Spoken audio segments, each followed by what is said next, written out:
আসসালামু আলাইকুম তোমাদের সকলকে।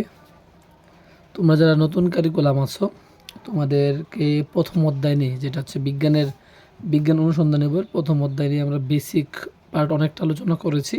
আরও কিছু পার্ট বাকি আছে, সেই পার্টটা আমরা পরে দেখব। আজকে আমরা যেটা দেখব সেটা হচ্ছে গাণিতিক সমস্যা। এতদিন যা করিয়েছি তার থেকে কিছু গাণিতিক সমস্যা দেখানোর চেষ্টা করব আমরা। তাহলে আসো আজকের ভিডিওটা আমরা শুরু করি।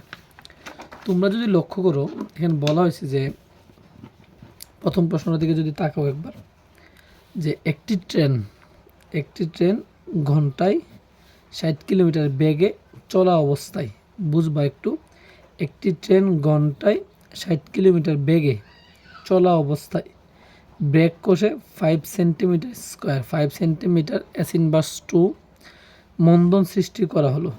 ট্রেনটি কতক্ষণ পর থেমে যাবে?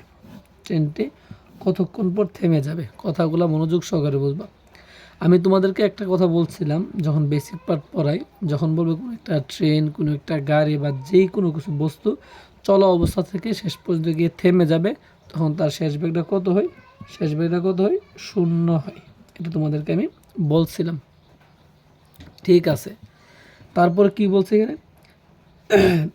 একটি ট্রেন ঘন্টায়, তার মানে কি ঘন্টায় 60 কিলোমিটার বেগে, তার মানে 60 কিলোমিটার বেগে, তার মানে হচ্ছে আমাদের কি আদি যে ব্যাগটা আছে, এই ব্যাগটাকে বলবো কি আদি যে ব্যাগটা আছে আমাদের, আদি ব্যাগটা হচ্ছে ঘন্টায় 60 কিলোমিটার চলে, 60 কিলোমিটার। এবং কি বলছে? ঘন্টায় বলছে না, সেজন্য কি পার আওয়ার, মানে প্রতি ঘন্টায়, যেহেতু বলছে ঘন্টায় সেজন্য আমরা কি লিখলাম? Per hour, kilometre per hour. ব্যাপারটা তুমি এভাবে লিখতে পারবা যে 60 কিলোমিটার ভাগ হচ্ছে কত? এইচ, 1 ঘন্টা আর কি ব্যাপারটা। আচ্ছা, সেটা একটু পরে দেখতেছি। তার মানে আদি বেগের মানটা হচ্ছে এইটা আমার। এবং বলছে এই চলা অবস্থায় ব্রেক কষে 5 সেন্টিমিটার/সেকেন্ড স্কোয়ার মন্দন সৃষ্টি করে। তাহলে মন্দন কি? ত্বরণ, ঋণাত্মক ত্বরণকে কি বলা হয়? মন্দন বলা হয়। তাহলে এর যে মানটা আসবে সেটা কত আসবে? -5 cm এস ইনভার্স 2। তার মানে আমরা ধরতে পারলাম এই ত্বরণ দেওয়া আছে আমার কাছে, মানে ঋণাত্মক ত্বরণকে মন্দন বলা হয়, মন্দন দেওয়া আছে এবং হচ্ছে আদি বেগ দেওয়া আছে। তোমার কাছে হচ্ছে বেগের মান দেওয়া আছে। বলছে কতক্ষণ পর, কতক্ষণ পর, তার মানে কি আমার কী চাইছে? টি চাইছে। কতক্ষণ পর মানে কী চাইছে? টি চাইছে আমাকে। তাহলে আসো আমরা একটু সমাধান করার চেষ্টা করি প্রশ্নটা। একটু খেয়াল করো, তোমাকে বলা হয়েছে, আবারও বলি, ঘন্টায় 60 কিলোমিটার বেগে, তার মানে আমাদের প্রথম যেটা সেটাকে আমরা কি বলবো? আদি বেগ। কী বেগ বলবো আমরা? আদি বেগ। ইকুয়াল, যেহেতু ঘন্টায় বলছে আমরা 60 কিলোমিটার বলতে পারি, এবং হচ্ছে কত আমাদের? 1 ঘন্টা, মানে প্রতি ঘন্টায় 60 কিলোমিটার চলছে। তুমি চাইলে এটাকে এভাবে লিখতে পারবা। আমি তো কিলোমিটার আছে এবং কি আওয়ার আছে, আমি তো এটাকে এভাবে রাখতে পারবো না, আমাকে নিতে হবে কিসে? মিটার পার সেকেন্ডে কনভার্ট করতে হবে। তাহলে মিটার পার সেকেন্ডে তুমি যদি কনভার্ট করতে চাও, তাহলে 60 তো 60 আছেই, কিলোমিটার থেকে মিটার নিতে হলে কী করতে হবে? 1000 দ্বারা গুণ করতে হবে। এবং তুমি যদি ঘন্টা থেকে সেকেন্ডে যদি রূপান্তর করতে চাও, 1 ঘন্টা সমান কত সেকেন্ড? 3600 সেকেন্ড। 3600 সেকেন্ড। এটা হচ্ছে কি মিটারে নিলাম, এটা হচ্ছে কিসে নিলাম? সেকেন্ডে নিলাম। তাহলে তোমার কি করতে হবে? এই 2 শূন্য, এই 2 শূন্য কি কাটা? তাহলে এটা হচ্ছে কি, এই 5 দুগুণে কত আসবে? 10, এবং এটা কত হবে? 18 দুগুণে 36। তাহলে 60 ইন্টু হচ্ছে আমাদের কত? 5, নিচে হচ্ছে কত আমাদের? 18। এটা হচ্ছে তোমাদের আসে। তাহলে এটাকে যদি তুমি ক্যালকুলেশন করো, তোমার মান দাঁড়াবে হচ্ছে 16.66 মিটার পার সেকেন্ড। একটু ক্যালকুলেশন করে নিবা, দেখে নিবা কত আসে। এটা অবশ্যই 16.66 মিটার পার সেকেন্ড আসবে। তার মানে আদি বেগটা আমরা বুঝলাম। তারপরে আমাকে বলেছে কি ত্বরণ, কিসে বলছে? ত্বরণ, মন্দন আর কি। তাহলে মন্দন এ ইকুয়াল কি আমাদের? -5 cm এস ইনভার্স 2। কেন মানটা 5 কেন -5 লিখছি? কারণ ত্বরণ, এটাকে কি বলছে? মন্দন সৃষ্টি করে। তাহলে মন্দন তো অবশ্যই ঋণাত্মক, সেই জন্য লিখছি আমরা। এখন এখানে কি আছে? Centimetre S inverse 2। আমার তো সেন্টিমিটার এস ইনভার্স 2 রাখা যাবে না, আমার তো এম এস ইনভার্স 2তে নিতে হবে, মিটার পার সেকেন্ড স্কোয়ার নিতে হবে। তাহলে সেন্টিমিটার থেকে তুমি যখন মিটারে নিবে, তখন অবশ্যই কী করবা? এই 100 দ্বারা কী দিবা? ভাগ দিবা। তখন কী যাবে? এটা মিটার পার সেকেন্ড স্কোয়ার যাবে, কারণ সেন্টিমিটার থেকে মিটারে গেলে অবশ্যই ভাগ দিতে হয়, 100 দ্বারা ভাগ করতে হয়। তখন এটার মান আসবে হচ্ছে কত আসে? 0.50 মিটার পার সেকেন্ড স্কোয়ার।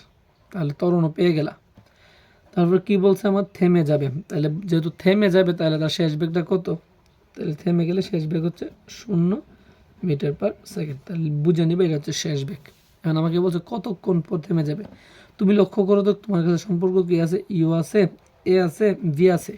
তোমার কাছে গতির সূত্র ছিল এটা 4টা, V equal you plus at ছিল একটা, s equal UT plus half at square ছিল একটা, তোমার কাছে s equal you plus b by 2 into t ছিল একটা, তারপর তোমার কাছে v square equal u square plus 2as। এই 4টা তোমার কাছে সূত্র ছিল, গতির সূত্র। এখন তোমরা আমারে বলো তোমার কাছে এ আছে, তোমার কাছে ইউ আছে, তোমার কাছে ভি আছে, এই মানগুলো দিয়ে তুমি যদি টি এর মানটা বের করো, বলছে কতক্ষণ পর থেমে যাবে, তাহলে টি এর মান তুমি যদি বের করতে চাও তোমার কি করতে হবে, তুমি কি এইটা অ্যাপ্লাই করতে পারবা, তুমি কি এইটা অ্যাপ্লাই করতে পারবা, এখানে তার এস নাই, তুমি যে এটা অ্যাপ্লাই করবা সম্ভব না। তুমি কি এটা অ্যাপ্লাই করতে পারবা, এখানে কি এস এর মান আছে যেটা অ্যাপ্লাই করবা, তাও সম্ভব না। তুমি যদি এটা অ্যাপ্লাই করতে চাও প্রথমটা, তাও তোমার কাছে এস এর মান নাই, তাহলে এই তিনটে সম্ভব না। তাহলে 2 নম্বরটার দিকে তাকাও, এখানে তোমার কাছে বি এর মান আছে, তোমার কাছে এর মান আছে, তোমার কাছে ইউর মান আছে, তুমি চাইলে এখান থেকে টি এর মানটা কি করতে পারবা, বের করতে পারবা। সেই জন্য লিখবা যে আমরা জানি বি ইকুয়াল ইউ প্লাস এটি, এই সূত্রটা লিখবা। লিখার পর তোমাদের টি এর মান বের করতে হবে, তাই না, একটু কনভার্ট করে নাও। এই ইউ আছে কি প্লাস আকারে, আসবে কি আকারে, মাইনাস আকারে, তাহলে বি মাইনাস ইউ সমান এটি। তাহলে এ আছে গুণাকার, আসবে কি আকারে, ভাগ আকারে, তাহলে বি মাইনাস ইউ ভাগ কত, এ সমান হচ্ছে টি। যেহেতু টি এর মান তুমি বের করবা, তাহলে টি ইকুয়াল বি এর মান কত পাইছো, বি এর মান 0 না, বসাও, বি এর মান হচ্ছে কত 0 বসাও। ইউর মান কত পাইছো তুমি 0.66 এবং এর মান কত পাইছো তুমি মাইনাস 0.50। তাহলে এটাকে যদি তুমি ক্যালকুলেশন করো তোমার আনসারটা আসবে এমন যে 3.33 না, এটা আনসারটা হচ্ছে তোমার কত আসে, একটু দেখে নাও। হ্যাঁ, আনসারটা আসে তোমার এরকম যে 33.32 মানে 33.32 সেকেন্ড। এ হচ্ছে তোমাদের আনসার। কথা বুঝাতে পারছি আমি? এটা ছিল তোমাদের প্রথম যে এই গাণিতিক সমস্যাটা, সেটার সমাধান। তারপর আসো 2 নম্বরে আসো। আমাকে বলছে 2 নম্বরটা পরে দেখো, 3 নম্বরটা দেখো যে 3 নম্বর তোমার কি বলা হয়েছে যে ভূমি ত্যাগ করার পূর্বে মানে ভূমি থেকে আর কি, ভূমি ত্যাগ করার পূর্বে স্থির অবস্থান থেকে, কোন অবস্থান থেকে, স্থির অবস্থান থেকে, এই স্থির অবস্থান থেকে 10 মিটার পার সেকেন্ড স্কয়ার সুষম ত্বরণ, তার মানে ত্বরণ দেওয়া আছে এবং ইউ দেওয়া আছে। একটি বিমান রানওয়েতে 2 কিলোমিটার দৌড়ায়, মানে 2 কিলোমিটার দৌড়াচ্ছে, তার মানে আমার কি একটা দূরত্ব দেওয়া আছে। রানওয়েতে অতিক্রম করতে বিমানটির কত সময় লাগবে, তার মানে আবার কি চাইছে, এখান থেকে টি চাইছে, এখানে একটা এস এর মান তোমার কাছে দেওয়া আছে, তোমার কাছে একটা এর মান দেওয়া আছে, তোমার কাছে স্থির অবস্থা যেহেতু বলছে ইউর মান তোমার কাছে দেওয়া আছে। তাহলে তুমি লিখো যে দেওয়া আছে, বা উদ্দীপক হতে তুমি যাই লিখো, উদ্দীপক হতে ইউ ইকুয়াল মানে আদিবেগ আর কি, তুমি লিখে নেবে কষ্ট করে যে আদিবেগ সমান হচ্ছে 0 মিটার পার সেকেন্ড। কত ত্বরণে বলছে আমার, ত্বরণ এ ইকুয়াল কত 10 মিটার পার সেকেন্ড স্কোয়ার। লিখে নিবা একটু অবশ্যই সামনে যে ত্বরণ আদিবেগ লিখে নিবা। কত মিটার দৌড়াই, এস ইকুয়াল কত দূরত্ব, যেহেতু এটা দৌড়াচ্ছে তাহলে 2 কিলোমিটার। তো 2 কিলোমিটার থেকে তুমি কিসে নিবা, একটু মিটারে নিয়ে নিবা, তাহলে হচ্ছে আমাদের 2 ইন্টু কত 1000, কিলোমিটার থেকে মিটার নিলে 1000 দ্বারা গুণ করতে হয়, সবাই জানো। তাহলে এটা আসবে কত আমাদের 2000 মিটার। ঠিক আছে, এখন আমাকে বলা হয়েছে কি করতে, কতক্ষণ পর, টি ইকুয়াল হোয়াট। এখন তুমি বলো তো আমাকে কোন সূত্রটা পড়ে, এই 4টা থেকে কোন সূত্র তুমি অ্যাপ্লাই করবা। এটার মধ্যে কি টি আছে, অবশ্যই টি না, বের করতে পারবা না। এটার মধ্যে কি এস আছে, এটাও নাই। তুমি যদি এটার মধ্যে কি ত্বরণ আছে, নাই। অবশ্যই এটার মধ্যে দেখো তোমার কাছে আদিবেগ আছে, ত্বরণ আছে, এস আছে, তুমি টিটা বের করতে পারবা। তাহলে UT plus half at square, এটা অ্যাপ্লাই করো। তাহলে তোমার তো টি এর মান বের করতে বলছে, তাই না? আচ্ছা, আদিবেগটা কত 0, আদিবেগের মান কত 0, তুমি যদি এটা বসাও তাহলে এটা কি আসবে? শূন্য আসবে। ইউর মান শূন্য বসালে এটা কি আসবে? শূন্য আসবে। তো তুমি লিখতে পারবা S equal A T square by 2। তাহলে এটার নিচে মনে মনে 1 আছে, আর গুণ করে এটা, তাহলে এটা তুমি গুণ করো। গুণ করলে তোমার এ টি স্কোয়ার সমান কত? 2s দাঁড়াবে। কি বের করতে হবে? টি এর মান। টি স্কোয়ার সমান 2s বাই এ। তাহলে স্কোয়ার উঠাতে গেলে কী করতে হবে? রুট করতে হবে। টি ইকুয়াল 2s বাই এ। এখন আসো, 2 তো 2 আছে, এস এর মানটা কত আছে আমাদের কাছে? 2000 মিটার আছে না? এস এর মান কত? 2000 মিটার। এর মানটা কত তোমার কাছে দেওয়া আছে? 10 মিটার পার সেকেন্ড দেওয়া আছে তোমার কাছে। তুমি 10 বসো। এটাকে তুমি যদি ক্যালকুলেশন করো, শূন্য শূন্য কি কাটা, তো 200 দোকানে কত? 400। তাহলে 2 ইন্টু ডাইরেক্ট যদি বলি আমি 400, 400 তুমি যদি ক্যালকুলেশন করো তোমার আসবে হচ্ছে আনসারটা 20। তাহলে 20 সেকেন্ড।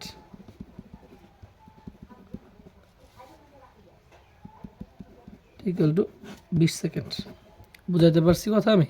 তাহলে এই ছিল তোমাদের দ্বিতীয় যে গাণিতিক সমস্যা, সেটার সমাধান।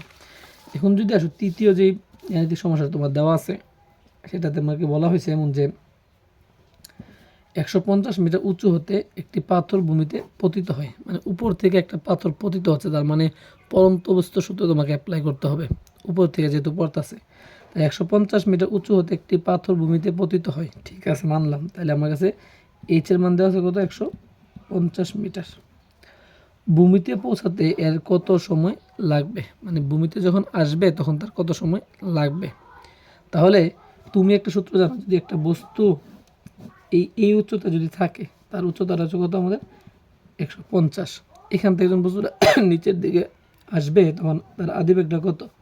অবশ্যই 0 মিটার পার সেকেন্ড। ঠিক আছে, বলছে কত সময়ে লাগে নিচে পড়তে, যা সময় চাইছে আমার কাছে, এবং বস্তু যখন নিচের দিকে পড়ে অবশ্যই একটা জি ত্বরণে পড়ে, তুমি জানো। তাহলে তোমার কাছে সূত্র আছে এমন যে H equal UT plus half GT square. এই সূত্রটা তোমার কাছে আছে। এখন ইউর মান কত? এখানে 0, তাহলে এটা আসবে কি? 0। তুমি বুঝতে পারতেছো কেন জিটি স্কোয়ার লিখছি? যেহেতু বস্তু পরন্ত বস্তু, সেহেতু অবশ্যই তোমাকে এই পরন্ত বস্তু সূত্রটা কী করতে হবে? অ্যাপ্লাই করতে হবে। তাহলে এইচ তুমি জায়গায় লিখো, ইউর মান যদি 0 হয় তাহলে এটা কি আসবে? 0 আসবে। তখন এটাকে লিখতে পারবা জিটি স্কোয়ার বাই 2 লিখতে পারবা।